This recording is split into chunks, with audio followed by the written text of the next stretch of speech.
Desde los orígenes de la civilización, el peor enemigo del hombre ha sido el hombre. No se ha conocido epidemia o catástrofe natural que haya causado tanta ruina y muerte como la que nos hemos causado los hombres a nosotros mismos.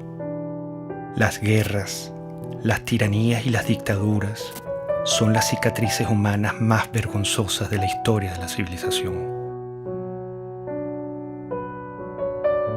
Venezuela, el país más rico de América Latina, vive una desconcertante transformación política y social a partir de 1992. Un carismático caudillo militar fue el protagonista de este tiempo. Yo dificulto que hoy en verdad haya en Venezuela una persona que se acueste con hambre. Nos hemos dejado entrampar en caracterizar a los sistemas políticos por lo que dice el caudillo. No debe haber pobreza en Venezuela. Y para ello yo sigo comprometiendo mi vida.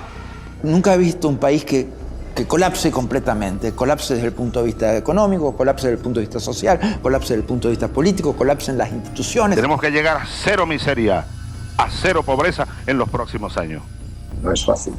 Es haber arrasado a uno de los países más ricos del mundo.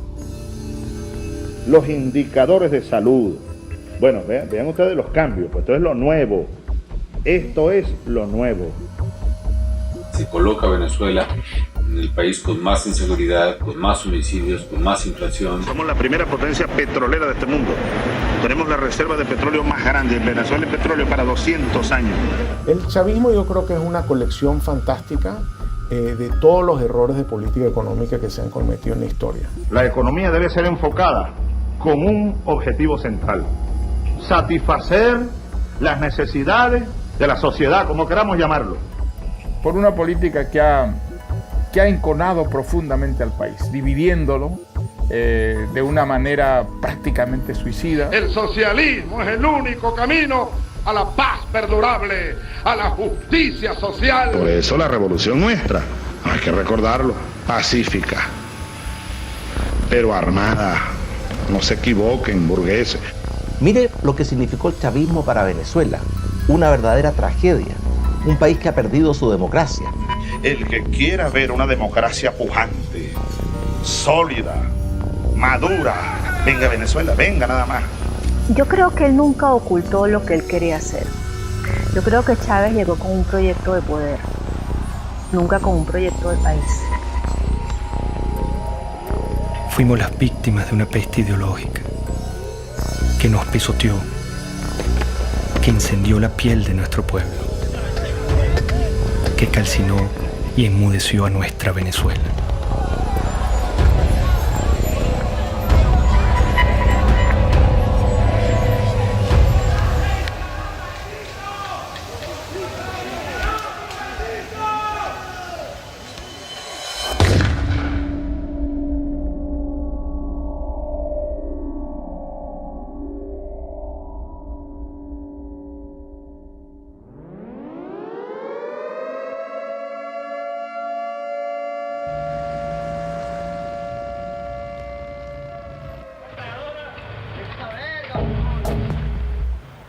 Al filo de la medianoche del 4 de febrero de 1992, Venezuela era sorprendida con un sangriento golpe de Estado. Un grupo de militares intentó asesinar al presidente Carlos Andrés Pérez para hacerse del poder. La ira militar latinoamericana se volvía a pronunciar. Compañeros, lamentablemente, por ahora, los objetivos que nos planteamos no fueron logrados en la ciudad capital. Es decir, nosotros acá en Caracas no logramos controlar el poder. Ese no fue su primer discurso. Su verdadero discurso lo había pronunciado horas antes con una refriega de balas y de tanques. Aquel militar había disparado su delirio de poder sobre la cabeza de Venezuela. Había herido de muerte a la democracia. Bueno, Chávez representó un retroceso para Venezuela.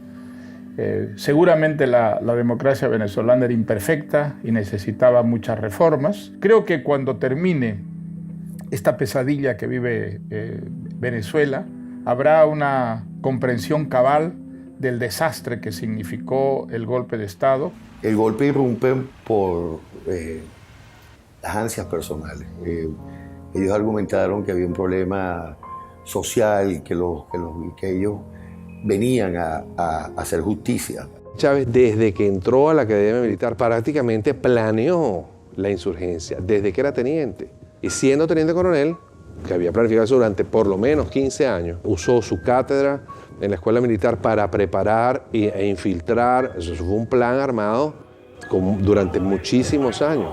Yo lo conocí a las 5 de la mañana del 4 de febrero del 92, que ingresé al Palacio de Miraflores con el presidente Carlos Andrés Pérez y vi que todavía estaban limpiando la sangre en el piso de la entrada de la oficina del oficial que Chávez mandó a matar a Carlos Andrés Pérez. Atacaron con bazucas para tratar de matar a la esposa del presidente de Venezuela, a sus hijas y a sus nietos.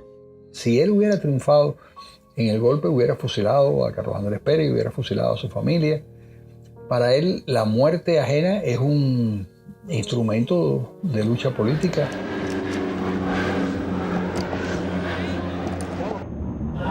Este es un boletín extraordinario de El Observador.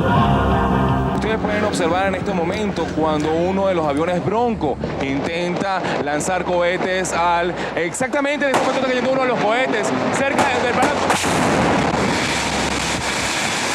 En estos momentos, señores, ustedes pueden observar cómo acaba de caer un cohete cerca del Palacio de Miraflores. Parece que una de las partes del Palacio de Miraflores sí sufrió bastantes daños, uno de los muros.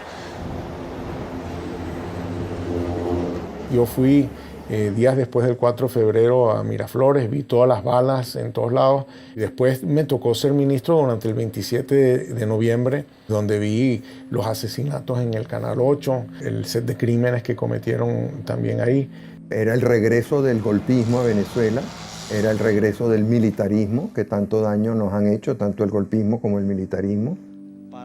Hugo Chávez, como tantos otros tiranos, asaltaba la historia dando 2 golpes de Estado. Centenares de venezolanos asesinados, la mayoría de ellos con disparos en la cabeza, marcaban el principio de una era. Lo volaron. Rafael Caldera fue uno de los fundadores de la democracia en Venezuela. Fue presidente y senador vitalicio. Al día siguiente del golpe de Estado, su enemistad con Carlos Andrés Pérez y su propia soberbia lo hacían justificar la matanza.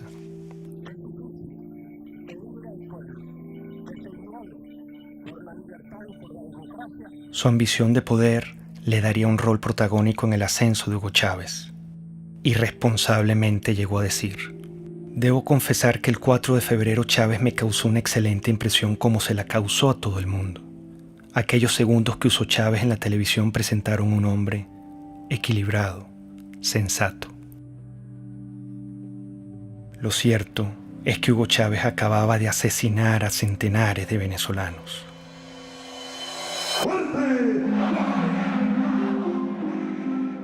Con la finalidad de conformar un movimiento político que logre conquistar la presidencia de la República, el comandante Hugo Chávez, uno de los líderes de la asonada militar del 4 de febrero del año 92, se incorporó hoy a la vida cívica luego de que el presidente Rafael Caldera le otorgó la libertad. Esta generación militar que tomó el camino del sacrificio, se forjó en el Fuerte Tiuna, en los cuarteles militares, va a demostrarle a los politiqueros venezolanos cómo se conduce un pueblo hacia el rescate de su verdadero destino. Le dieron un sobreseguimiento a los golpistas y ni un solo venezolano le levantó su voz. Eso es un indicador de que no sabíamos lo que era la democracia. Las democracias se defienden con uñas y dientes. El movimiento bolivariano revolucionario 200 va a la calle, a la carga, a tomar el poder político en Venezuela.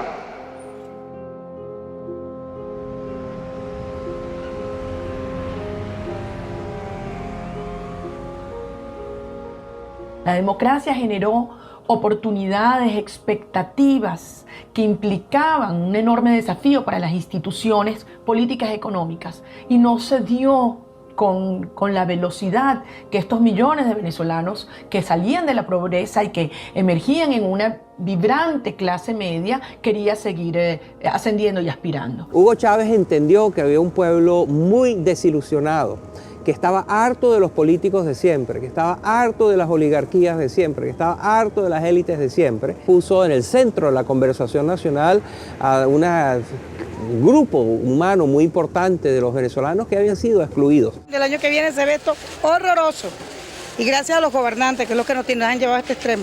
Bueno, yo creo que será más caro todo, porque imagínense cómo está la situación, todo será peor. Venezuela vivía en democracia. Una democracia imperfecta como en cualquier país, pero también con grandes avances en su infraestructura y en su cultura, incluso en el plano económico y político. El problema que sacudía a Venezuela era de otra índole.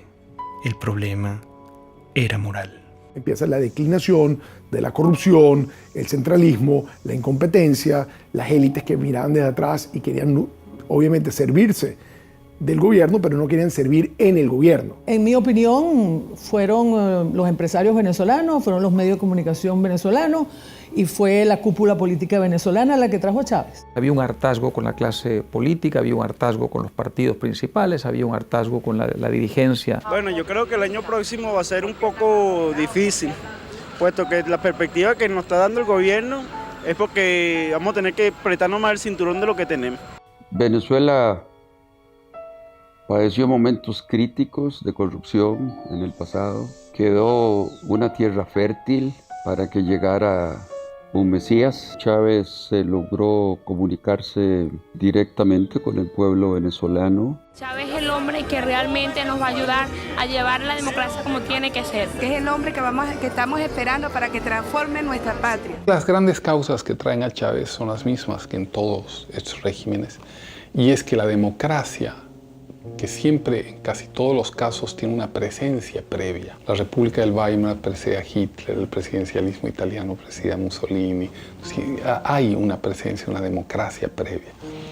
Esa democracia previa no lleva el liberalismo, el individualismo a todos los rincones del país. La clase política no había entendido que la democracia hay que alimentarla, hay que cultivarla, hay que cuidarla permanentemente.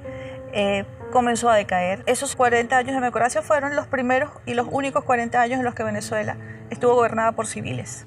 Un sistema democrático que logró una serie de avances de éxito para la población venezolana, pero en sus últimos años, yo diría en sus últimos 10, 15 años, empezó un debilitamiento. Y un debilitamiento que yo lo puedo identificar cuando empiezan los procesos de reelección presidencial. Eso castró el futuro y la modernización de la democracia al truncar las nuevas generaciones que pudieran ascender a dirigir las distintas organizaciones políticas. La gente se cansó. El chavismo llega, creo que por un desgaste de la clase política, sabiendo que en muchos de nuestros países lo que tuvimos durante muchos años fue el bipartidismo. Lo cual llevó a la gente en muchos países a buscar una solución distinta, un outsider, como decimos esto.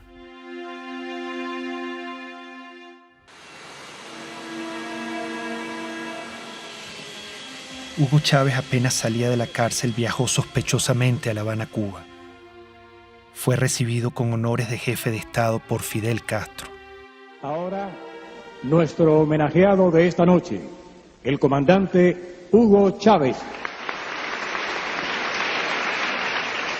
Cuba es un bastión de la dignidad latinoamericana y como tal hay que verla y como tal hay que seguirla y como tal hay que alimentarla.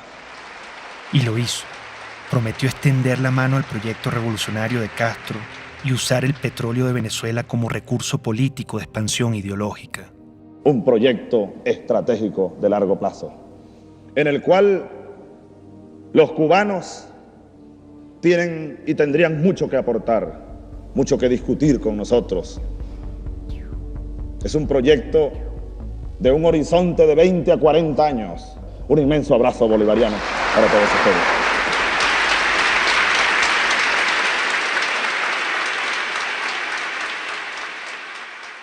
«20 años más tarde, todo estaba claro. Ese era el Chávez que no quisimos ver ni escuchar. Hugo Chávez es una creación de Castro en un país que tiene el momento adecuado. Ya lo había intentado antes con la guerrilla, penetrar con la guerrilla, y va fracasando en muchos modelos.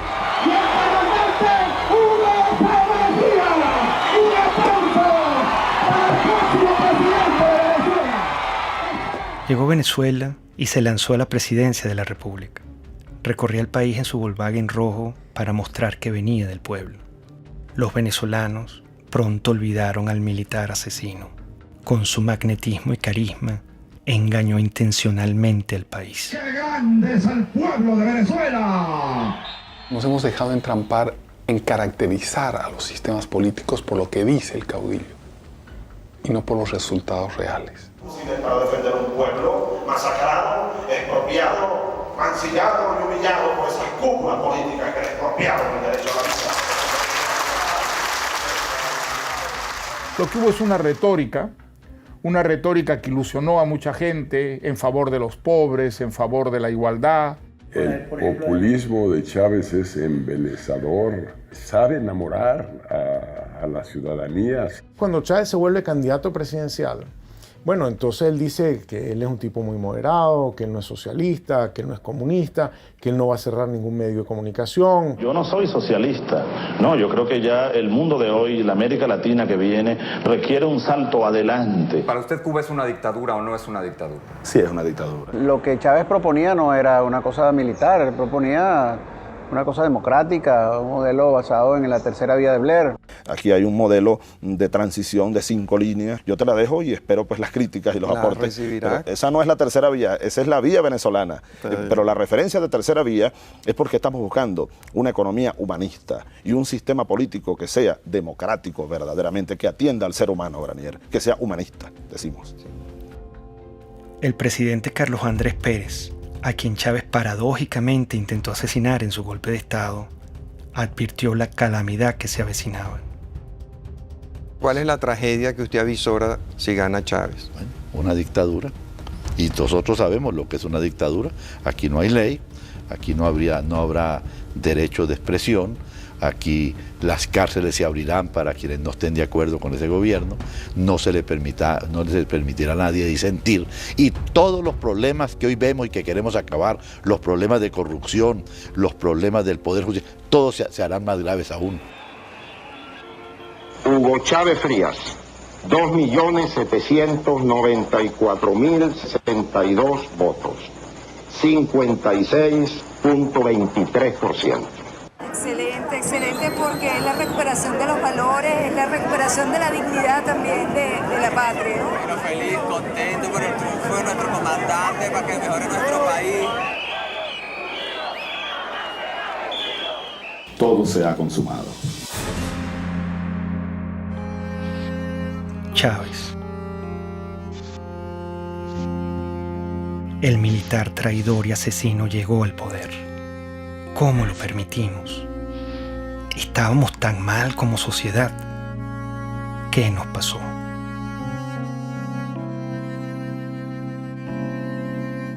Cuando yo conocí a Hugo Chávez, yo le dije, te advierto una cosa, lejos de ser tú la solución, tú eres la encarnación del problema de Venezuela. El hecho de que tú seas presidente es la demostración más clara de que este país fracasó. Yo no creía que pudiera tener éxito.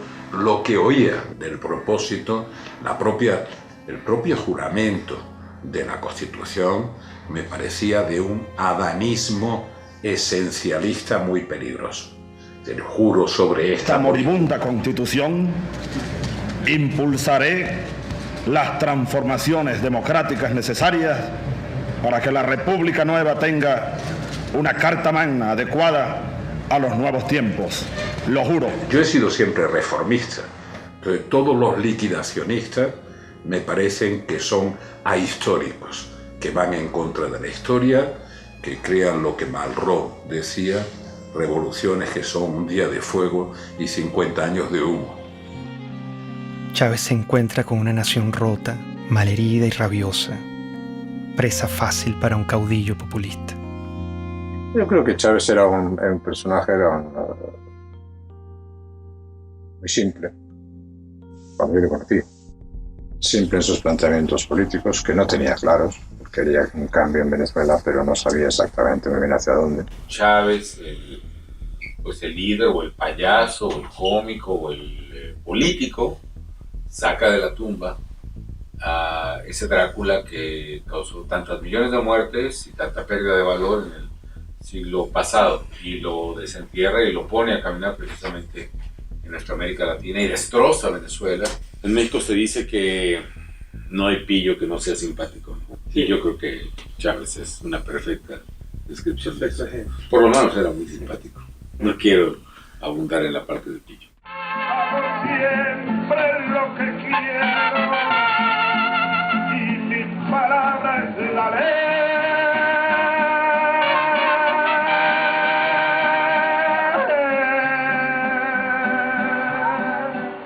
Sin duda, carismático. Muy venezolano, muy simpático. Un hombre carismático. Líder carismático. Pero sigo siendo Chávez. Es que los hombres carismáticos son muy peligrosos. Los hombres carismáticos han sido los grandes dictadores del mundo.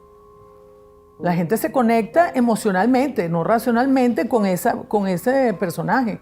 Había en él atributos que ayudaron a hacer de él una figura populista muy lograda. Evidentemente había una capacidad oratoria o retórica, pero con un poder de seducción muy notable. Había en él también una lectura intuitiva, no creo que intelectual, pero sí intuitiva, de un amplio sector de la sociedad venezolana. Eso es muy importante en un caudillo. El idiota. Nosotros fuimos tan ingenuos, casi podría decir entre paréntesis tan idiotas, que pensamos que ya se había desaparecido ese personaje en los años 90. El idiota, con toda su mitología, con todo lo que...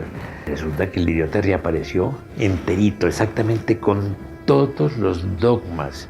Somos pobres porque los países ricos nos explotan, porque nos pagan mal nuestras materias primas y se enriquecen. Somos pobres por la oligarquía, toda esa tontería. El capitalismo siembra odio. En el capitalismo impera el odio. Fue evidente de un inicio democrático a cómo se fue separando ideológicamente, cómo se fue convirtiendo en una propuesta que no es ni siquiera de sustento ideológico, sino populismo puro, afán de poder, de controlar, de tener, de dominar, de mandar.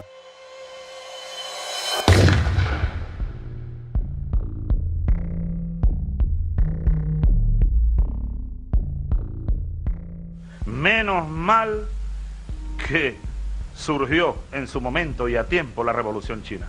Menos mal que existió Mao Zedong. Al chavismo lo define muy bien la necrofilia ideológica, que es una manera que yo estoy utilizando para describir este amor apasionado por ideas muertas, por ideas que han sido probadas en un país una y otra vez y han fracasado, ideas que han sido probadas en otros países y también fracasan, y sin embargo las abrazan y las adoran y las tratan de seguir impulsando a pesar de que tenemos toda la información de que no funciona. El chavismo es el rescate de unas ideas mezcladas en una ensalada anacrónica que pasan por el marxismo, por las teorías de Engels, por el libro rojo de Mao, el verde de Gaddafi, Simón Bolívar, todo mezclado. Esta revolución, así lo digo como cristiano, es profundamente cristiana. ¡Viva Cristo el Redentor! De izquierda, derecha, centro, maoísta, centoísta, no sabemos qué es lo que es. Por algunos dicen que yo soy pastor evangélico. Palero, santero, católico, cristiano. Marxista no soy porque no me formé en el marxismo. Es una nueva forma de caudillismo militar. Y también soy marxista. Es muy confuso en su formulación porque es capaz de mezclar una figura como la de Bolívar con un pensamiento de fondo aparentemente marxista. Es tremendamente confuso, es una nueva forma de populismo. El hombre desde siempre había sido un comunista. Entendía qué es lo que tenía que decir o no decir en cada momento para que, digamos, su mensaje calara en una mayoría de turnos. Venezuela tiene un gran potencial siderúrgico y debe ocupar cada día más mejores puestos a nivel mundial, a nivel americano. Cuando ya empezó a tener, digamos, la sartén agarrada por el mango, entonces se quitó todas las caretas y mostró su verdadera faz. Y si insisten, le quitamos los camiones y los convertimos en transporte de alimentos, chicos. Se lo damos a los consejos comunales. Y Mendoza que vaya a hacer no sé qué, lo que le dé la gana, a denunciarme en la OEA, en la Corte Celestial, donde le dé la gana. Se fue apartando claramente de los principios más elementales de lo que es un gobierno democrático. La legalidad fue desapareciendo poco a poco, reemplazada por el poder omnímodo, ¿no es cierto?, de la voluntad del caudillo. Sin una visión clara o conocida, Chávez estaba decidido a transformar a Venezuela a su imagen y semejanza. Comenzaría por la Constitución. El Estado está caotizado. Esa es una realidad. Para transformar el Estado necesitamos urgentemente una Asamblea Nacional Constituyente. No hay otra alternativa. Con la Constituyente del 99, Chávez empezó a mostrar su talante autoritario y personalista. El mismo militar que había dado 2 golpes asesinando a centenares de venezolanos, se empeñó ahora en aniquilar la única república civil y democrática que habíamos tenido los venezolanos. No vayan, compatriotas, ustedes a cometer el error que cometieron los que habitaron esta casa durante 40 años. Y ya no les pertenece. Eso hay que recordarlo. Esta casa, desde hoy, es la sede de la Asamblea Nacional Constituyente.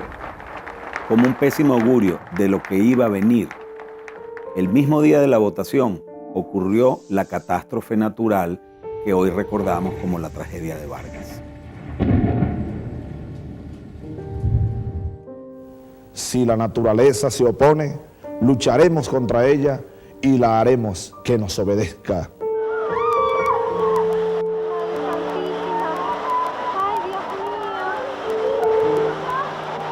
Ha nacido la República Bolivariana de Venezuela. Quiso Dios hoy que una tragedia enlutara a la nación venezolana precisamente en el día de su renacimiento. Qué cosas, ¿no?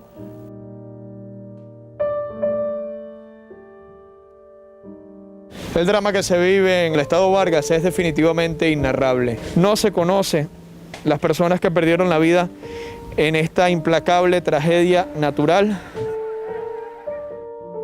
El drama no finalizaba. Chávez rechazó la ayuda humanitaria ofrecida por los Estados Unidos y profundizó el horror y la tragedia.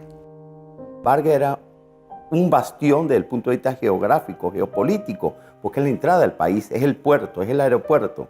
Y si se sembraba una recuperación por la vía estadounidense, pues yo iba a ser la imagen más notoria de lo que implicaba la recuperación de Vargas.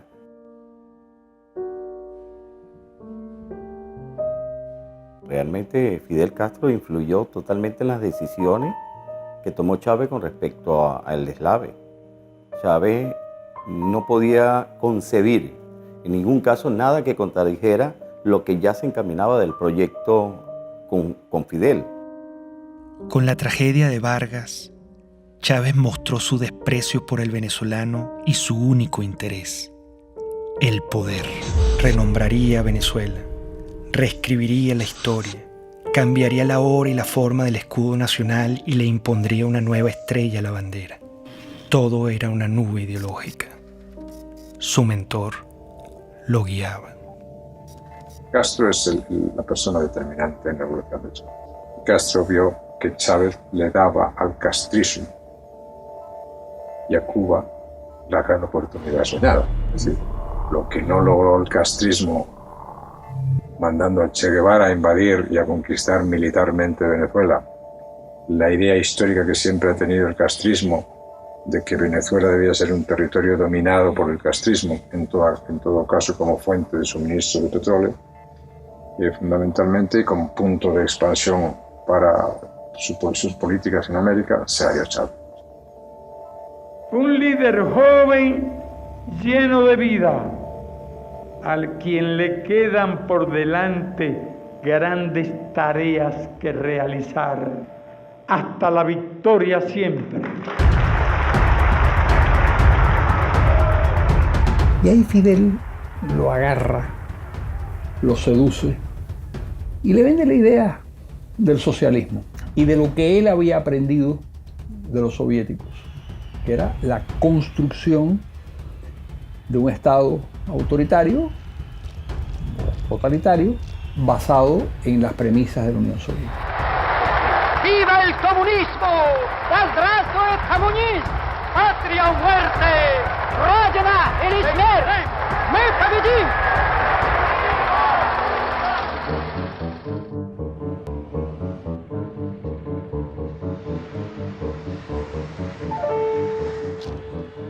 Venezuela se vestía de verde oliva, se convertía en un cuartel. Revolución socialista, vaya General Canelones, patria socialista o muerte. ¡Venceremos! La figura de teniente coronel es, digamos, la primera vez que tiene autonomía para comandar tropa. Por eso se le dice el comandante. Es netamente de una misión de tropa, de dirigir tropa, de ordenar a la tropa y de llevar a la batalla militar a la tropa. Los movimientos totalitarios de izquierda se meten en tu cuarto. No puedes ir a comprar lo que te da la gana, no puedes educar a tu hijo como tú quieras, no puedes viajar, no puedes tener tus documentos, no te permite tomar ninguna decisión libremente.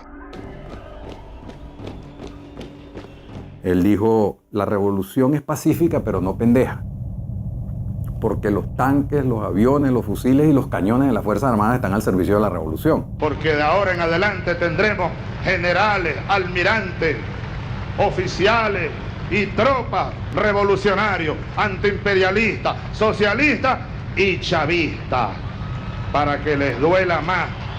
Yo era presidente de PDVSA, hablé con él sobre el tema y le dije, caramba, presidente, mire, me preocupa mucho lo que usted dijo, porque las Fuerzas Armadas no están al servicio de ninguna parcialidad política. Las Fuerzas Armadas están al servicio de la República y la revolución es una parcialidad política. Ellos no entienden que al definir la Fuerza Armada como chavista le están atribuyendo una parcialidad política a un grupo que es armado de toda la sociedad venezolana. O sea, nosotros tenemos partidos políticos en Venezuela y un partido político que está armado con el ejército. Chávez gastaría miles de millones de dólares en armamento militar.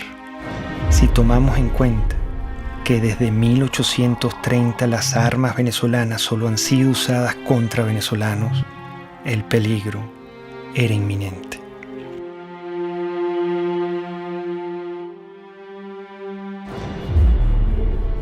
El precio del petróleo, cerca de $100 el barril. Desde nuestro punto de vista es un precio justo. Ya a los 7 meses, 8 meses de Chávez, el petróleo sube y ese es el gran factor que utiliza él para poder irradiar su revolución. Un barril de petróleo que pasa de $8 a $150 y que permitió entonces comprar todas las complicidades dentro y fuera del país. Estos irresponsables, porque fueron unas personas sin ningún control, empezaron a utilizar ese dinero para adquirir poder político internacional y poder político nacional, lograron una combinación en la cual de una u otra manera tenían al pueblo contento. Con la subida de los precios del petróleo, la primera institución comprada o más bien secuestrada sería el sistema electoral, acción encubierta y determinante para consolidar su poder. Nosotros, todos los rectores del Consejo Nacional Electoral, estamos constitucionalmente en la obligación de defender a la institución.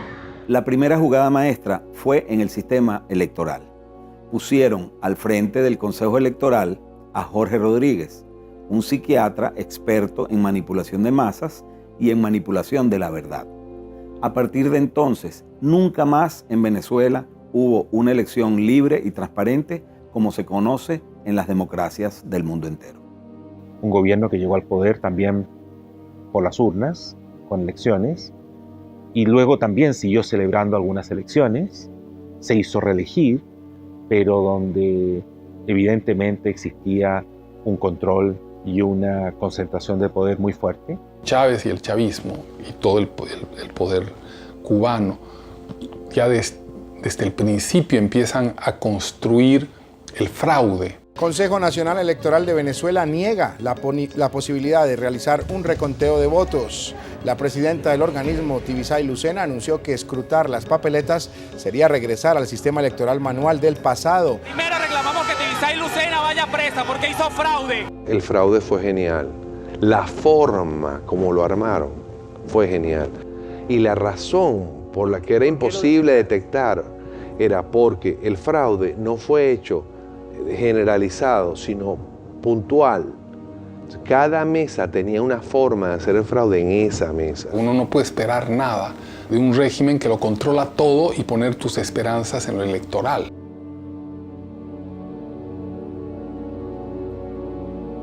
La lucha geopolítica iniciaba. Chávez intenta adueñarse de la Compañía de Petróleos de Venezuela, PDVSA. Necesita su dinero para consolidar su poder.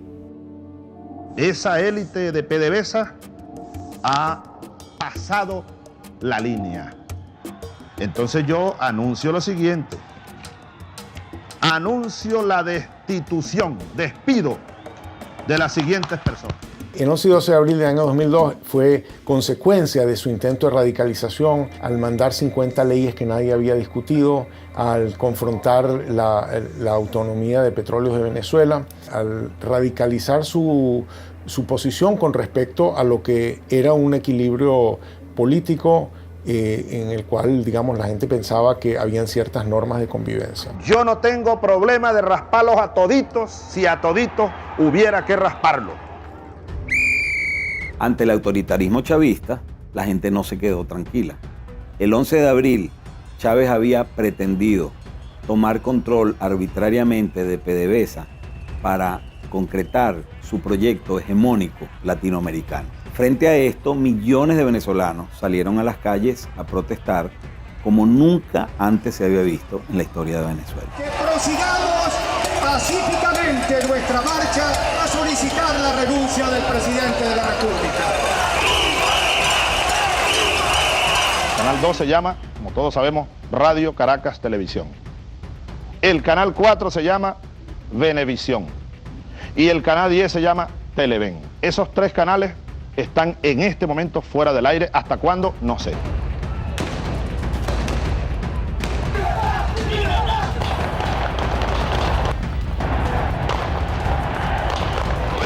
La aplicación del plan Ávila. Y el primer movimiento que vamos a hacer es la columna del batallón Ayala. Muchos manifestantes fueron asesinados. Chávez volvía a disparar a la cabeza de venezolanos inocentes como lo hizo en su golpe de Estado. Hay que responsabilizar como ejecutor a Rodríguez Chacín. Hay que, como autor intelectual y jefe de esa banda de delincuentes, al propio Chávez, al propio presidente de la República. Esto es una acción contra el sentimiento más noble del venezolano. ¿Usted pudiera decir que la acción de los francotiradores estaba bajo conocimiento del presidente? Absolutamente seguro que estaba bajo conocimiento, que fue ordenada. Estamos frente a un asesino, con toda la extensión de la palabra. Una persona enferma, un paranoico, enfermo de poder, que cree estar poseído de una tarea histórica, destruyendo y matando venezolanos.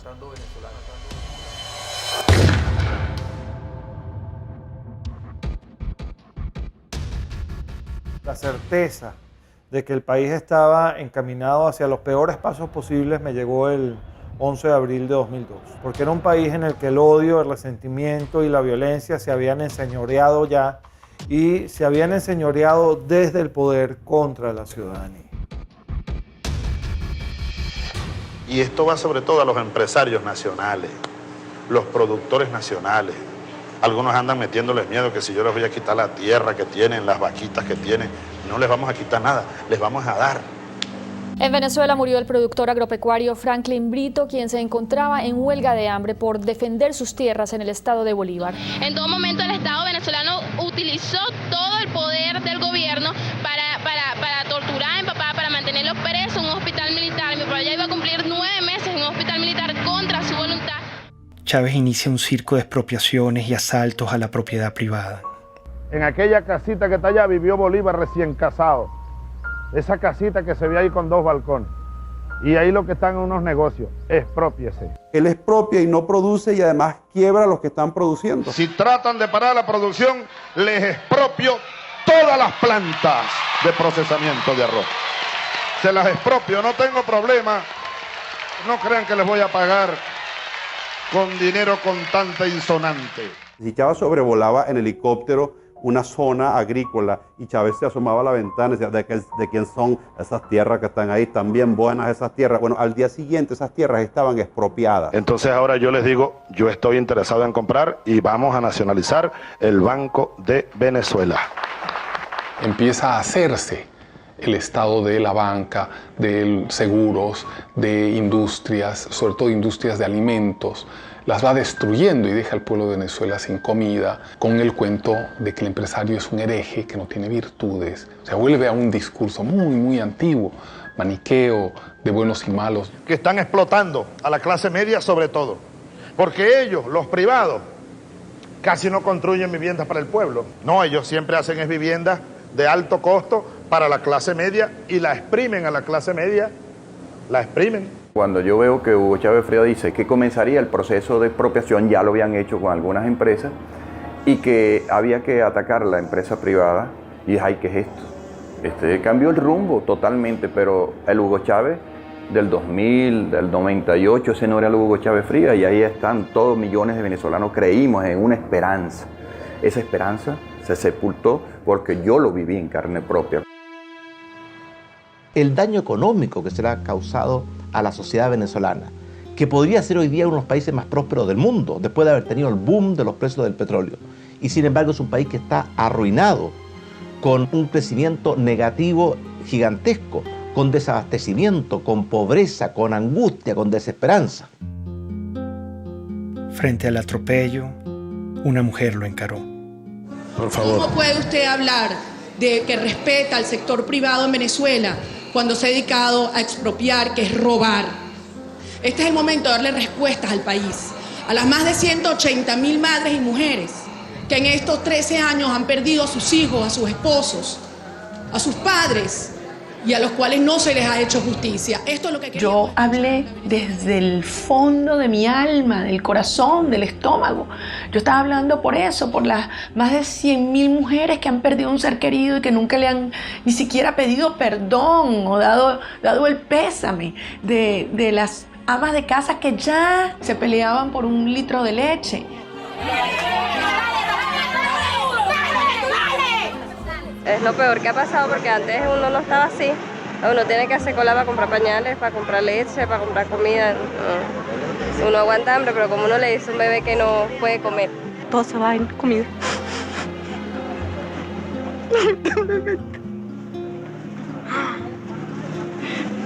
Estamos pasando trabajo.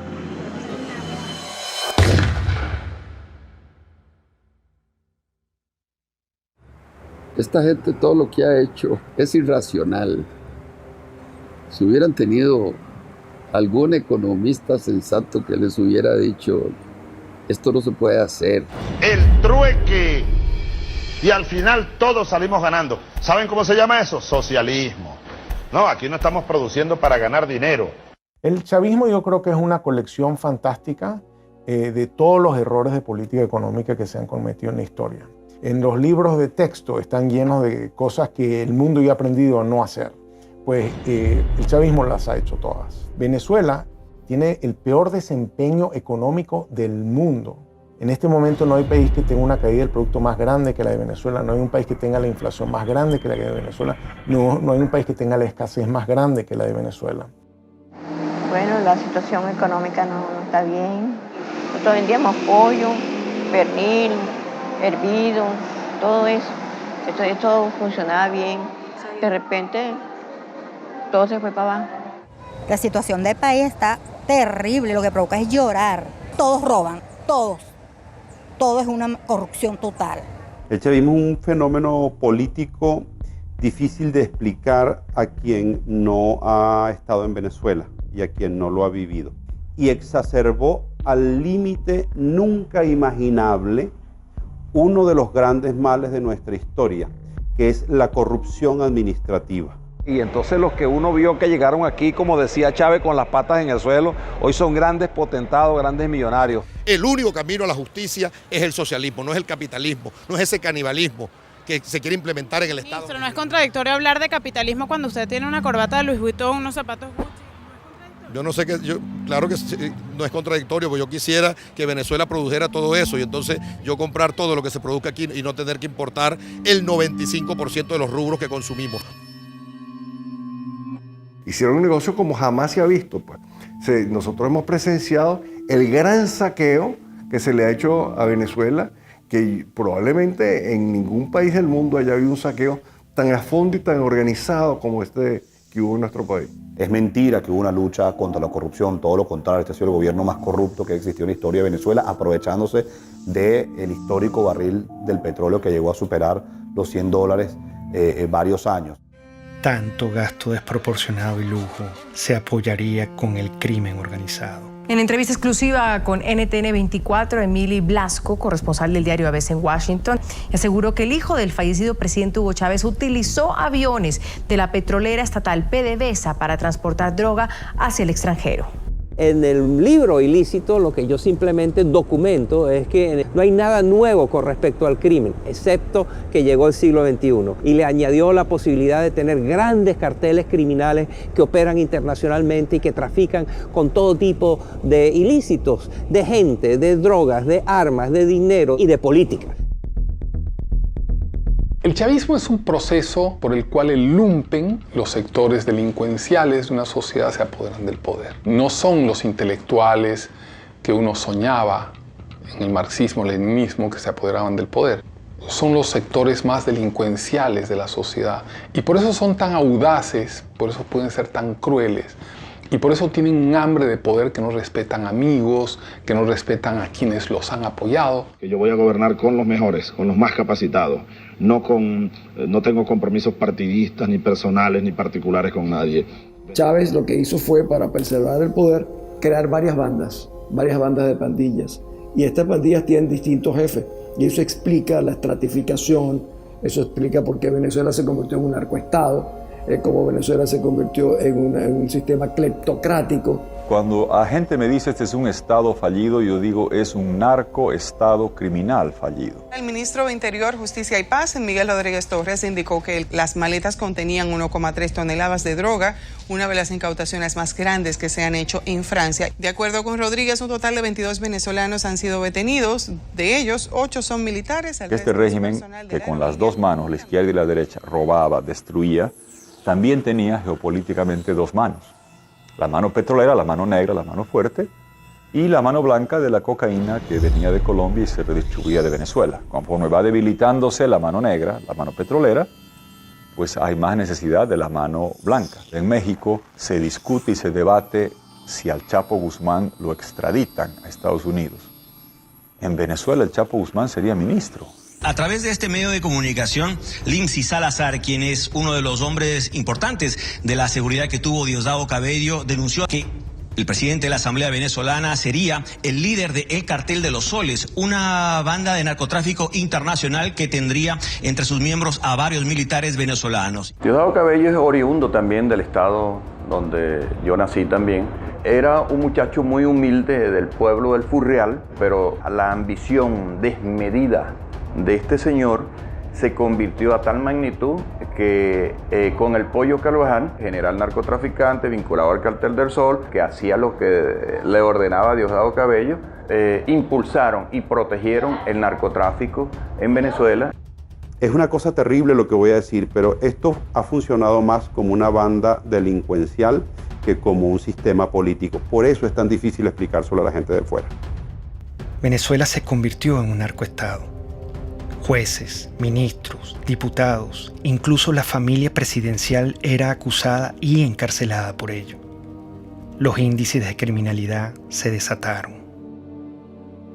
El peor problema que hoy tenemos en Venezuela, incluso con la escasez y la inflación que hay, yo estoy convencido que es la inseguridad. Es la inseguridad que es la consecuencia del 98% de impunidad. Una impunidad que protege a las bandas organizadas, una impunidad que protege a aquellos que tienen granadas, que tienen fusiles, que andan en vehículos blindados. Estamos presos y con temor. Tenemos mucha inseguridad, muchos malandros en la calle que nos callan. Y esto no puede seguir así. Que en el mes de marzo, en esos 30 días, en la morgue de Caracas, haya habido ingresos de muertos por violencia que se equipararían a las muertes por violencia de un año de la España de 46 millones de habitantes, es aterrador. Y el ritmo sigue aumentando. El peor legado de Hugo Chávez son los cientos de miles de muertos que han hecho no solamente que familias enteras se enluten, sino que millones de personas dejen en Venezuela. La gran parte de la inmigración venezolana no es una inmigración económica como la que empezamos a ver ahora. La gran parte de la inmigración venezolana es una inmigración presa del pánico de vivir en una sociedad absolutamente enfrentada y donde se mata por odio. Ante la absoluta impunidad, el pueblo tomó aterradoramente la justicia con sus manos.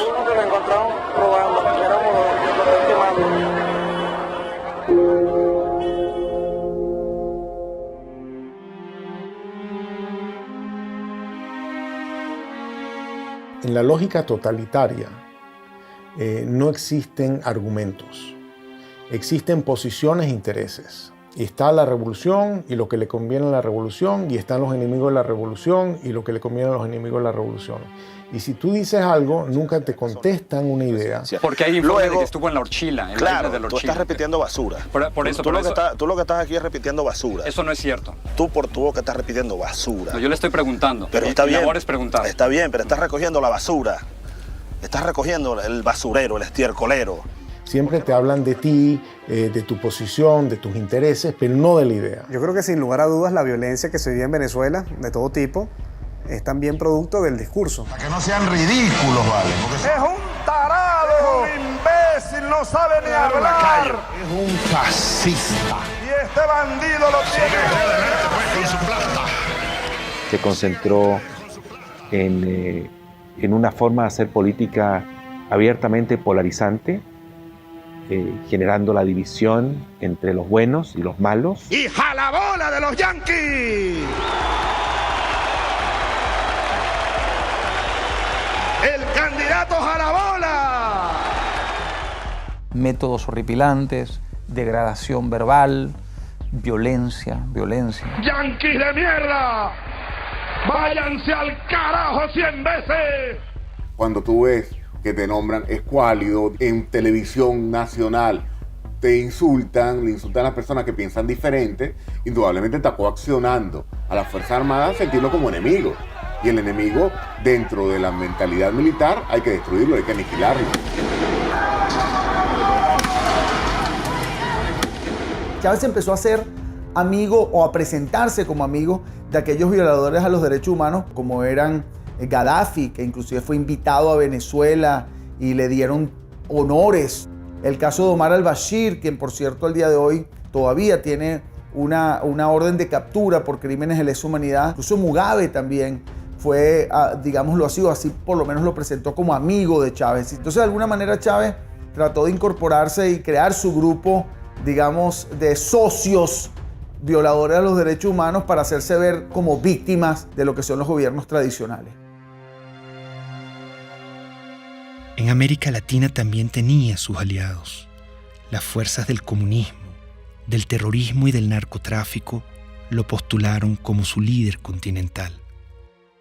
Poco después de su charla privada con los directores de varios medios de comunicación, el ministro de Defensa hizo una corta intervención en la que dio por cierta las pruebas sobre la presencia de guerrilleros en Venezuela. Lo que dice Manuel Marulanda a Chávez en uno de los párrafos que reza así es lo siguiente: nosotros, es decir las FARC, siempre estaremos atentos en caso de agresión gringa a aportar con nuestros modestos conocimientos en defensa de la revolución bolivariana de Venezuela. La FARC y el ELN no son ningunos cuerpos terroristas, son ejércitos que ocupan un espacio. Hay que darle reconocimiento a las Fuerzas Armadas Revolucionarias de Colombia y al Ejército de Liberación Nacional. La primera declaración me llamó la atención porque hablaba de la imparcialidad frente a la guerrilla colombiana. Y yo le llamé la atención, le dije, presidente Chávez, usted está llegando a un país en que hay democracia, hay instituciones. Por lo tanto, usted como presidente de una hermana república como de Venezuela no puede hablar de imparcialidad. Pero él mantenía ese discurso. A veces cuando yo hablaba con mi canciller y hablábamos con otros presidentes, creíamos que era un poco, esa es la inexperiencia de Chávez. Y yo creo que todo estaba absolutamente calculado. La milicia popular va a tener su vehículo, su armamento, sus cuarteles de milicia y su organización. Ustedes son una fuerza guerrillera, pues, para decirlo más claro. La milicia, yo podría decir que es un partido armado, que es un cuerpo que crece y se desarrolla casi al mismo volumen de las Fuerzas Armadas orgánicas. Y hay otra cosa muy delicada, que son los colectivos, organizaciones armadas. Todo es el poder, para mantenerse en el poder. Vemos entonces milicias o colectivos armados disparando contra personas. Vemos agresiones ya no solo de disparando civiles contra personas, sino de cuerpos o agentes del Estado que trabajan y han sido estructurados para trabajar en favor de la revolución.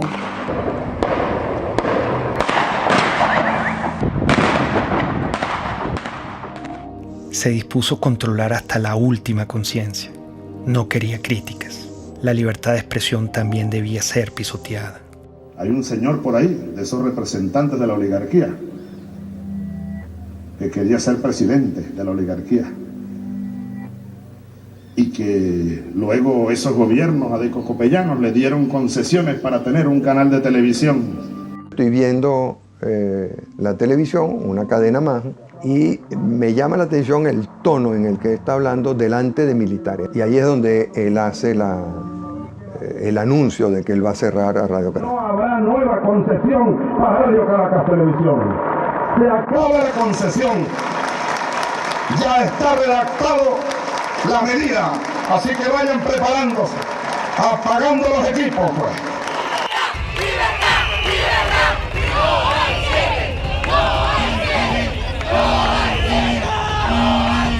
La idea no es el cierre de los canales de comunicación, es más apertura, la fuerza de las ideas y el apoyo a la democracia del pluralismo.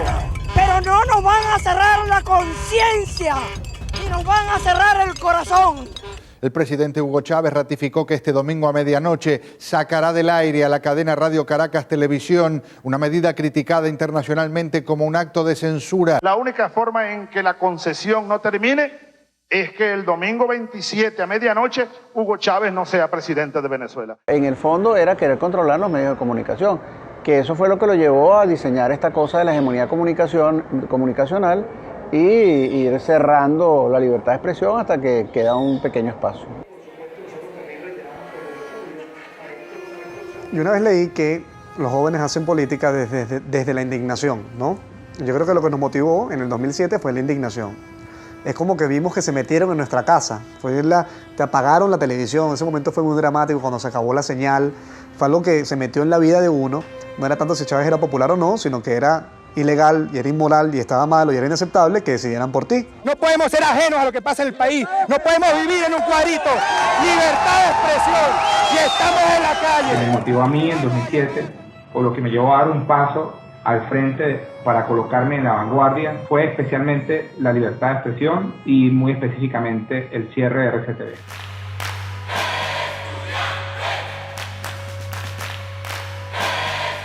El movimiento estudiantil del año 2007 es el hecho social más importante de los últimos 50 años. Esto es un movimiento que surge en defensa de la libertad, de la dignidad, de los derechos humanos. Y lo que ellos están diciéndole al país y a Chávez, en cierta forma, es: no, señor, tú eres mi pasado. No me gusta este presente y voy a pelear por un mejor futuro.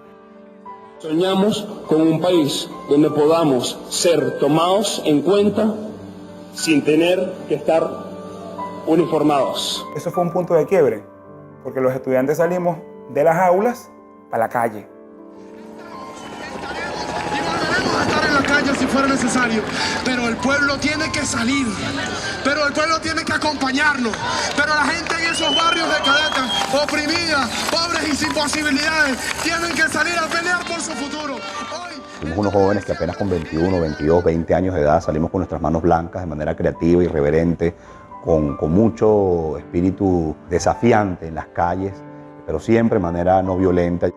Y le demostramos al mundo, y hoy lo podemos ver en perspectiva, que la reserva más importante que tiene Venezuela era la reserva moral de los estudiantes.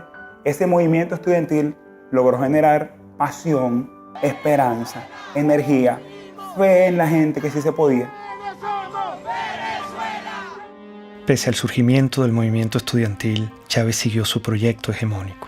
Decidió transformar la Constitución para poder eternizarse en el poder y convertir a Venezuela en un comunismo a la cubana.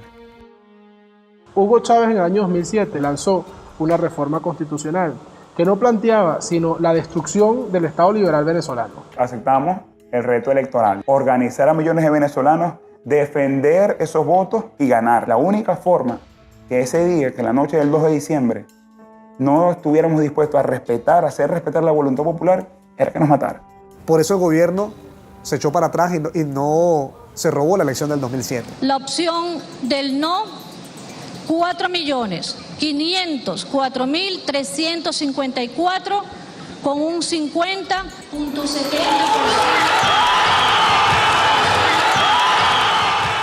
Hay un quiebre de ese proceso político. El presidente Chávez lo obligan a reconocer la victoria del movimiento estudiantil y de Venezuela y cataloga esa victoria como una victoria de mierda. Es una victoria de mierda. Y la nuestra, llámenla derrota, llámenla, pero es de coraje, es de valor, es de dignidad.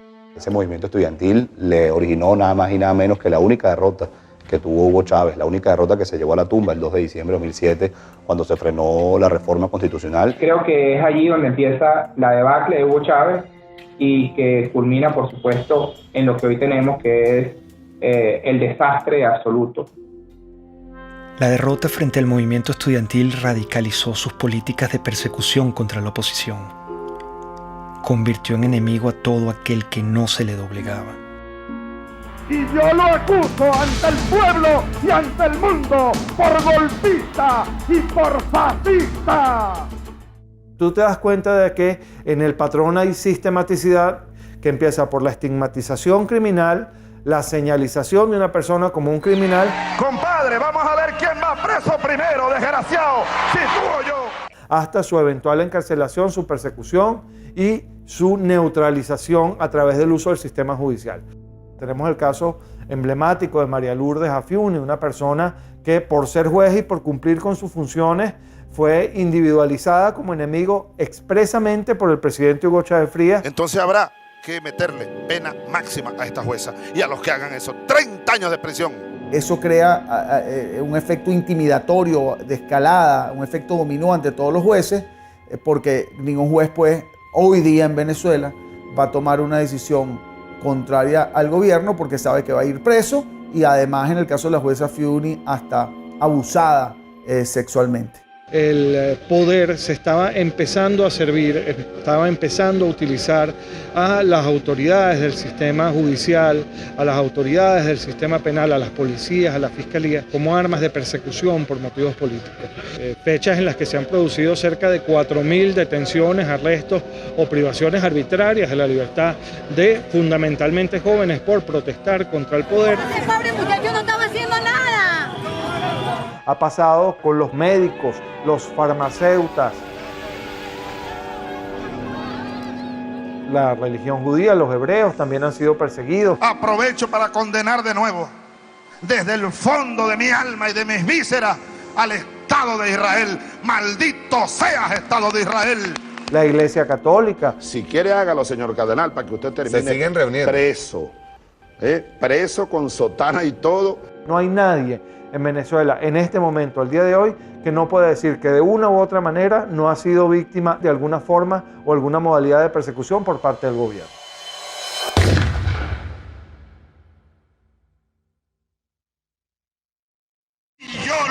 uso de contrarrevolucionario y hay que barrerlo del mapa político venezolano. A mí me acusaban de todo lo que le acusaban. Pueden acusar a una persona contra el gobierno, conspiración, asociación para delinquir, terrorismo, financiamiento al terrorismo. Tú estás allí simple y llanamente porque piensas diferente. Simple porque te conviertes en una amenaza. Y al convertirte en una amenaza eres su enemigo. Y al convertirse en su enemigo te tienen que aniquilar, bien sea moralmente o hasta físicamente. Esta lucha, hermanas y hermanos, es por todo el pueblo de Venezuela, que hoy está sufriendo cola, está sufriendo escasez. Los jóvenes no tienen empleo, no tienen futuro por un modelo equivocado. Leopoldo es un servidor público que ama lo que hace, que es servir a la gente. Hoy está encerrado precisamente por eso, porque es bueno. Este gobierno lo que ha hecho es perseguir y dividir a los buenos. Persiguen lo que funciona, dañan lo que funciona, lo que es el verdadero venezolano. Primera autoridad civil es Antonio Ledesma en Caracas. Y se presenten 120 y tantos hombres que el modo como se llevan a Antonio Ledesma es para hacer una película. El ejercicio del terror como mecanismo de poder. ¿Por qué está Leopoldo López preso? ¿Por qué está preso Antonio Ledesma? ¿Por qué? Porque el mensaje que transmite la revolución es muy claro. El líder político que ordene una movilización de calle, no importa lo que sea, va preso. Que la comunidad internacional se pronuncia diciendo que eso es inconstitucional, que viola los derechos humanos. Está bien, ¿cuál es el problema? Esa es parte de la receta definida. Si te tienes que quedar aislado, te quedas aislado. ¿Cuál es el problema? Doy la orden de una vez, señor ministro de Defensa, ministro de Interior y los jefes de la policía. Me le echan gas del bueno y me lo meten preso.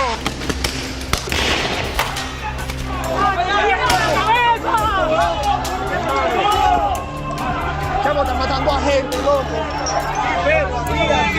¡Lo mataron, lo mataron! Los francotiradores apuntan a cabezas. El sonido que producen una cabeza escuálida es mucho menor, es como un chasquido, porque la bóveda craneana es hueca. Vacío de contenido. Exacto, entonces pasa rápido.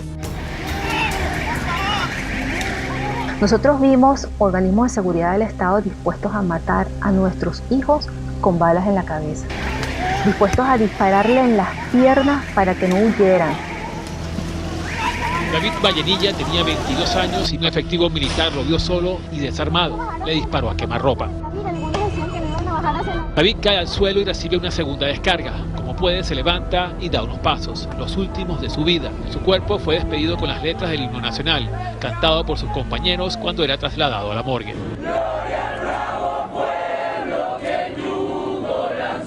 Es la segunda muerte de un manifestante que es asesinado por militares delante de cámaras de televisión en menos de una semana.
En la conmemoración de nuestra independencia, intentaron asesinarnos.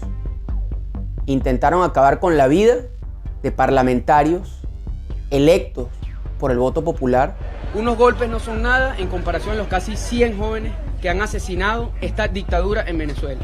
Nosotros los diputados, si exigimos sacrificio, debemos estar dispuestos al sacrificio.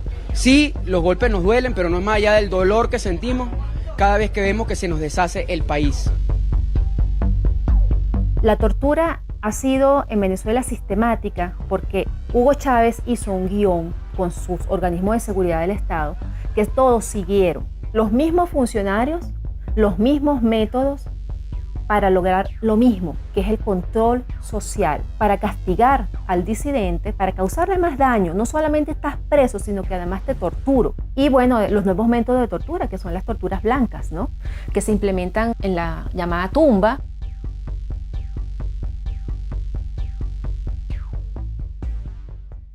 Sí, fui torturado. Sí, fui torturado en un lugar que te roba tu identidad. En un lugar donde tú sientes que estás muerto en vida. Donde el frío te hiela hasta los huesos. Donde tú ves una pared blanca 24 horas al día. Donde la luz está encendida y no te permite dormir correctamente. Donde el silencio impera. Donde te sientes sin esperanza. Donde la comida te llega fría, que tienes que comer con las manos. Donde tus gritos nadie lo escucha. Donde tu dolor nadie lo siente. Es estar enterrado vivo, Gustavo. Independientemente de los precios del petróleo, el gobierno garantiza al pueblo venezolano todos los recursos necesarios para lo que resta del año y continuar impulsando el desarrollo integral, el desarrollo económico. Terminado ese superciclo de precios, se acabó el socialismo del siglo XXI, es decir, esa ilusión de que la gente puede vivir de unos buenos burócratas y que esos buenos burócratas, repartiendo eficazmente los panes entre la sociedad, nos iban a hacer felices a todos. Pónganme el precio del petróleo, pónganmelo a cero y Venezuela no entra en crisis. Pónganmelo a cero. El precio de los commodities vino abajo y el petróleo caro y el gas caro dejó de ser el gran padrino de las dictaduras de izquierda de América Latina. La crueldad daba para más. Privaban de alimento y medicina a la población para someterla y controlarla. El chavismo es como para ellos. Si fuera para uno, todos tuviéramos comida. Yo le apuesto que esa gente toda tiene comida en su casa, porque estamos pasando hambre. Hay demasiada escasez de comida. Para mantenerse en el poder, el elemento táctico es la pobreza como instrumento de dominación política. O sea, mientras tú te mantengas en un estado de pobreza, te domino. Yo te convierto en una persona sin recursos, pero con esperanza. Todos los días nos engañan. El pollo de nosotros. ¿Cuándo compramos? El martes tenemos hambre. El pueblo tiene hambre. El primer problema para los más desfavorecidos es saber si, estando desde las 5 de la mañana en una cola, van a encontrar algo. Por tanto, es alimentación básica, medicamentos inmediatamente necesarios para la enfermedad de cualquier familiar. Es fuerte, pues es fuerte. Sobre todo eso lo de la comida. A veces me toca salir por ahí, en casa, pido un plato de comida para mi hijo. A veces, muchas veces mío se te encuentra sin comer. A veces para medianoche, mamá mía, no tengo nada que darle. Que es una política, sin la menor duda, dirigida a reducir a una parte de la población a una situación de crisis humanitaria extraordinaria, que es el tema de la falta de alimentos, medicinas, equipos, etcétera, que podemos analizar.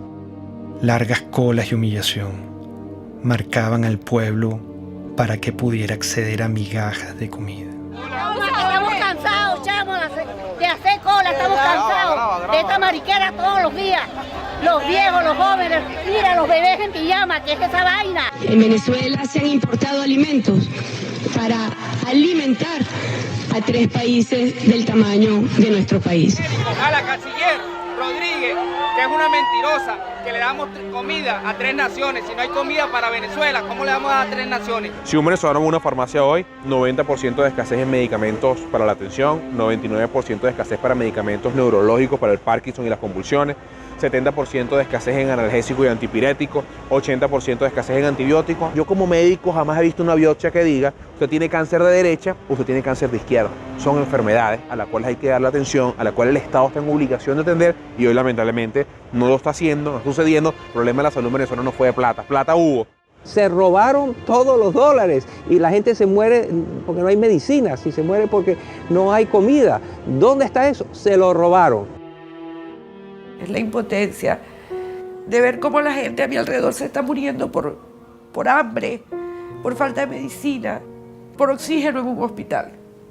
18 años que un régimen, porque esto no lo puedo llamar yo gobierno, destrozó el país. Se olvidó del pueblo y se olvidó que ese pueblo los puso en el poder y se olvidó que ese pueblo tiene necesidades.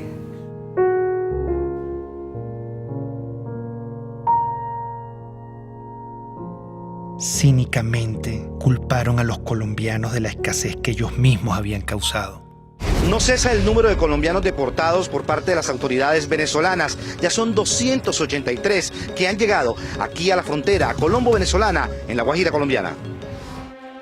Es inimaginable lo que sucedió, es que estábamos viendo el holocausto. Cuando marcaban las casas, que era una casa que estaba revisada, o la R o la D, la R revisada y D revisada y demolerla, eso no se había vivido en América Latina. Y ver esos rasgos hoy en día, la persecución en esa semana, ver a los colombianos saliendo de Venezuela, era tanto igual o peor que ver a los de Siria o ver a los de Grecia en sus barcas o traspasando fronteras en Europa para buscar migrar hacia otros países. Cosas que nunca habían sucedido. Había un niño enfermo y el papá rogándole que lo dejara llevar al hospital y no lo dejaban y todo por ser colombianos. Yo no creo que eso sea justo que nos hayan sacado de allá así como unos perros, porque así fue como nos sacaron. No importa que andemos desnudos, no importa que no tengamos ni para comer. Aquí se trata de salvar la revolución. Las reformas que introdujo el comandante Chávez retrocedieron a Venezuela gradualmente hacia una dictadura en la que la libertad sufrió un terrible menoscabo. Con el chavismo, la libertad quedó despedazada. Todos los derechos humanos sin excepción fueron irrespetados y violados. El comandante ordenaba. Para retirarnos de inmediato de la tristemente célebre Comisión Interamericana de Derechos Humanos. Ya basta. ¿Hasta cuándo nosotros vamos a estar con esa espada de Damocles? A lot of dictatorships are very similar, and basically what you need in a dictatorship is to keep the very small number of people happy. That means that you're keeping a lot of people unhappy. Milosevic was very committed to destroy educated urban middle class in Serbia because he felt the real threat to his regime comes from these people. I was living in a country which was prosperous once. I ended up seeing people standing in the lines for bread, seeing parents desperate because they can't keep the medicine or, the food for their own kids. When you see the stores in Venezuela now, they remind me painfully on my childhood. I have an impression of the government that doesn't really care about the people. It's super happy being in their little corrupted circle. And they don't even look at the street. They live in some kind of the parallel world. El chavismo intentó plagar con su ideología al mundo. Una bacteria ideológica se inoculó en Latinoamérica y poco a poco fue creciendo hasta que se desarrolló en una peste. Es la peste del siglo XXI. Es una enfermedad muy peligrosa porque es una enfermedad que ha cundido, yo te diría, hasta los huesos a un grupo importante de la población que no va a desaparecer. Conquistando una relación, yo diría, en muchos casos parasitaria, de gobiernos, algunos caribeños, otros de Sudamérica y Centroamérica. ¡Sí se puede! ¡Sí se puede! En muchos casos es España de Podemos. Podemos es una amenaza real para la democracia. Estamos hablando de personas chavistas comunistas que quieren acabar con el sistema democrático.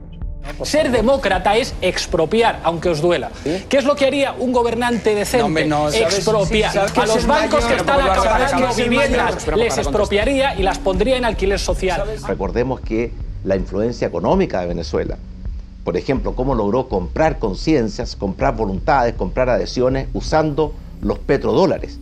Algo de eso hubo en Chile, pero afortunadamente no logró penetrar a la sociedad chilena. La sociedad chilena tiene muy claro que Venezuela es una tragedia. El que es chavista, no es que es like, o la mitad sí, la mitad no. Si eres chavista, chico, eres chavista, ¿vale? Si estás con Chávez, estás con Chávez. Si no estás contra Chávez. El chavismo se ve a sí mismo como la consagración de la salvación de Venezuela, como la segunda independencia. El chavismo se percibe así. Llegó y es para siempre. Chávez ya no soy yo. Chávez es un pueblo. Chávez somos millones. Tú también eres Chávez, mujer venezolana. Tú también eres Chávez, joven venezolano. Tú también eres Chávez, niño venezolano. Tú también eres Chávez, soldado venezolano. El caudillo es igual al partido, es igual al país, es igual a la historia, es igual al futuro. Entonces, él constituye las instituciones, la historia, la moral. Y en ese proceso de concentrar todo, es un tipo que no da ningún beneficio al país. La pregunta es cómo es posible que un país tan rico como Venezuela haya caído en la situación que ha caído como consecuencia del chavismo.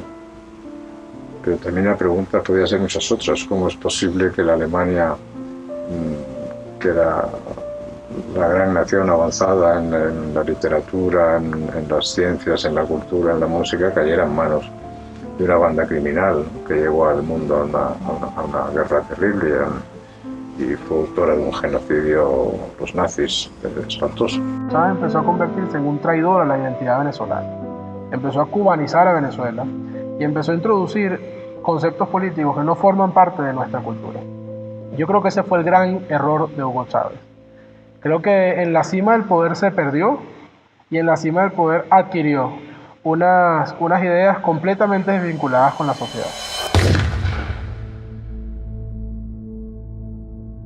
Comenzó, por tanto, y de inmediato, otra serie de estudios especiales que confirmaron la existencia de un tumor abscesado con presencia de células cancerígenas. Hugo Chávez pidió al pueblo venezolano respaldar al actual vicepresidente Nicolás Maduro en caso de una ausencia total que lleve a la nación a convocar unas nuevas elecciones presidenciales. El mandatario aseguró que Maduro es el hombre que puede continuar con el llamado socialismo del siglo XXI. Si algo ocurriera, repito, que me inhabilitara de alguna manera, mi opinión firme, plena como la luna llena, irrevocable, absoluta, total, ustedes elijan a Nicolás Maduro como presidente de la República Bolivariana de Venezuela. Yo se los pido desde mi corazón. Nicolás Maduro. Su único atributo conocido fue que era su guardaespaldas, su chofer, su compañero más cercano e íntimo. Maduro, ¿quién es? Es un don nadie, no hay la pasión por Venezuela, solo tiene una encomienda del moribundo que le dijo: no me le aflojes a la revolución bolivariana. Me visitan las mariposas. Debe ser que me reconocen como un mariposón. Multiplicarnos, así como Cristo multiplicó los peces. Portugal y Venezuela, estamos en el mismo continente. Se ve que la influencia de los cubanos fue determinante. Maduro es el hombre formado por los cubanos, Maduro es el hombre cercano a los cubanos, y convencieron a Chávez, o Chávez se convenció de que ese era el sucesor y por eso lo nombraron. No pudieron nombrar a otro más competente, nombraron a alguien no tan competente por su cercanía con los cubanos. Recibimos la información más dura y trágica que podamos transmitir a nuestro pueblo. A las 4:25 de la tarde de hoy, 5 de marzo, ha fallecido el comandante presidente Hugo Chávez Frías.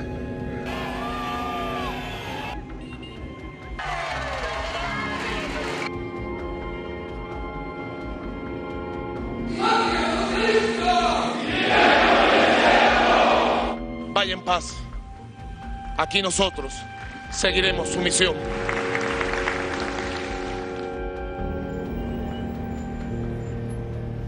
¿Qué legado dejó? Lo que dejó fue el país destrozado. Eso fue lo único que dejó él. Corrupción, hambre, violencia, división entre familias. Ese es el legado de ese señor. Esta es una de las 7 plagas que cayó en Venezuela. Lo peor que ha existido en este mundo. Lo peor, esa es la desgracia más grande que tiene Venezuela. Haber llegado a ese hombre, estamos peor porque hay más muertos todos los días, más delincuencia, más escasez. O sea, estamos peor que un país en guerra. Nunca he visto un país que colapse completamente, que se desmembre la familia venezolana. 2 millones de venezolanos se han ido del país en los últimos 3 años. 4.000 a 5.000 cruzan por día la frontera de Colombia en solución de continuidad permanente. Entonces, esa es la situación que vive hoy el país. No tiene nada que ver con la situación que vivía cuando Chávez asume el poder. Su gran legado es demostrar que ni éramos tan fuertes, ni éramos tan demócratas, ni éramos tan hermanos, ni éramos tan guerreros, ni éramos tan sólidos, ni éramos tan echados para adelante. Que era fácil darle un empujón a eso, tirarlo todo por la borda y montarse sobre la gente. Nadie se puede imaginar que un país que no esté en guerra esté viviendo lo que está viviendo Venezuela. Ha destruido el sentimiento de pertenencia de los venezolanos como una unidad, como una ciudadanía compartida. ¡Estamos pasando hambre! ¿Puedes creer que esto sea justo, vale? El país cambió, la gente cambió, las miradas cambiaron. Ya tú en Venezuela no ves sonrisas, no ves alegría, ves indignación, ves frustración, ves miedo. Y eso lo vimos todos los días. Nos dañaron profundamente. Mire lo que significó el chavismo para Venezuela, una verdadera tragedia. Un país que ha perdido su democracia, donde no se respetan los derechos humanos, donde se persigue a los adversarios como si fueran delincuentes. Estamos en un país ahorita muy necesitado. Tenemos que comer comida de la basura. La situación que estamos viviendo ahorita es fea, ¿no? En el nombre de los pobres, de la justicia y de la paz, se ha cometido el crimen más grande en la historia de nuestro país. El crimen de lesa humanidad es un ataque masivo o sistemático a la población civil cometido por una organización, que puede ser estatal o no estatal, de acuerdo a un plan. La existencia de presos políticos, la tortura a esos presos políticos, la detención como instrumento político, la generación de violencia como instrumento político, la muerte de manifestantes u opositores. En todos los años del chavismo fueron 2.000 personas que fueron asesinadas, lo cual implica una utilización del asesinato como mecanismo de sujeción y de represión para sostener el aparato político bajo control. El artífice, el creador de la criatura, se llama Hugo Chávez Frías. Matar a una persona en Venezuela se llama homicidio, pero matar a todo un pueblo de hambre se llama chavismo.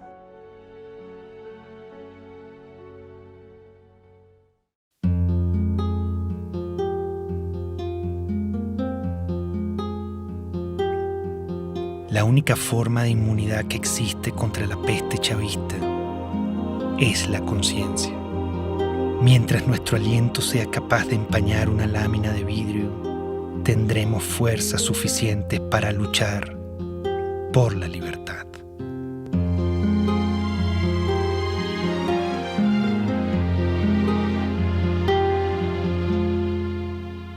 El pensamiento de un hombre de bien no podrá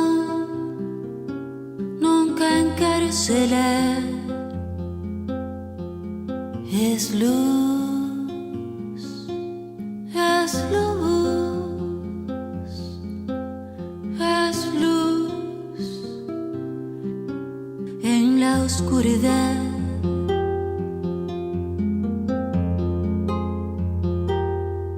Dijo el poeta. supe ser que el destino es la libertad. Bala en el pecho, balas por detrás, bala en la frente, balas al andar, pero nuestro destino es la libertad, la libertad.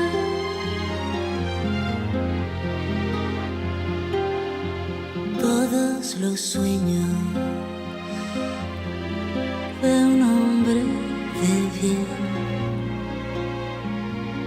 no podrán nunca encarcelar. Son luz, son luz, son luz en la oscuridad. El poder tiene miedo de caer, pero caerá. Él caerá. El poder tiene miedo de caer, pero caerá. Ahí caerá. Nuestro destino es la libertad, la libertad. Luz es luz, es luz en la oscuridad.